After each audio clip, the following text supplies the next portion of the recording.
Jónatan, hvernig að vera komin í Breiðablik?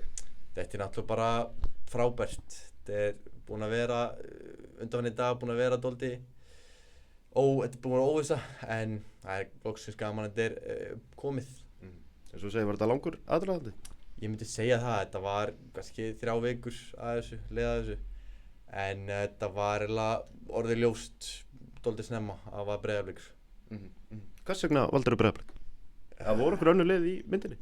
Já, það voru nokkur önnur lið, en mér fannst Breiðablik bara vera bæði fara með spennandi. Þetta skemmtilegt lið, alltaf búin að vinna deildina nokkur sinnum núna. Mér fannst þetta eiginlega bara vera besta múfi sem gæti gert fyrir næsta skrefið. Varstu búin að ákveða svona fyrir löngu að fara frá Norrköping? Nei, alls ekki. Það var alltaf bara algjört rugla sem gerðist í sumar. Alltaf Magni var látinn fara. Það var vel að vita að þjálfarinn var líka að fara og ég og umboðsmaðurinn minn tókum bara þessa ákvörðun að það væri best að leita að öðru umhverfi.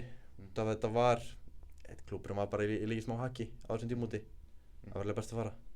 Auðvitað bara svona á gera hana tíma upp í Svíþjóð, kannski fyrri part tímabils betri en sá seinni eða hvað? Já, 100%. Við náttúrulega mistum mjög mikilvæga leikmenn í byrjun tímabils. Það eru 2 miðjumenn sem fara og besti varnarmaður okkar Fittin Ís. Þannig við missum þessa 3 leikmenn og við fáum ekki aðra leikmenn inn í þessar stöður og við byrjum eiginlega bara að lenda í vesen eftir það og svo náttúrulega eftir að Magni fór þá einhvern veginn var liðið bara, ég veit ekki, fór alltaf á niðurleið eftir það. Auðvitað eins og nefni Magna, fékkstu svona minna traust eftir að hann fór eða eitthvað þannig? Ég myndi ekki segja það sko, þjálfarinn hélt áfram að gefa mig sjensa og hélt áfram að koma mikið inn á sko. En þetta var náttúrulega mjög leiðilegt fyrir mig að Magni fór og hann kom mér inn í þetta. Þannig það var eiginlega vitað eftir það að það væri best að leita til einhvern annan klúbbs. Svona eftir að ertu samt ánægður að hafa farið út, fórst út auðvitað fyrr á árinu? Jú, auðvitað, þetta var, ég myndi bara fara yfir þessu mjög gott ár. Þetta góður klúbbur, þetta mjög góðu gæri í þessu liði, náttúrulega með Arnór Ingo og Ísak Andra og fleiri íslenskum mönnum í samfélaginu. Þetta var bara mjög góðu tími, fannst mér. Og bara komin í Breiðablik, Ólafur Ingi spenntur að vinna undir honum?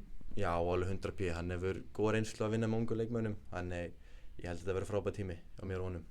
Var það hann sem heillaði eða hvað svona var það við Blika? Það var eiginlega bara allt. Þetta náttúrulega einn af stærstu klúbbunum í Íslandi. Þeir eru með gott lið og mér langaði bara að fara í lið sem getur keppt fyrir titlana sko. Og þú sem leikmaður, kannski ekki allir sem hafa séð þig, hvernig myndir lýsa sjálfu þessi leikmanni?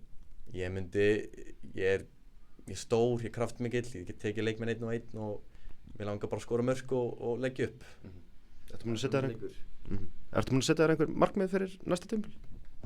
Mér langar bara að vinna bestu deildina og hjálpa Blikunum að gera það.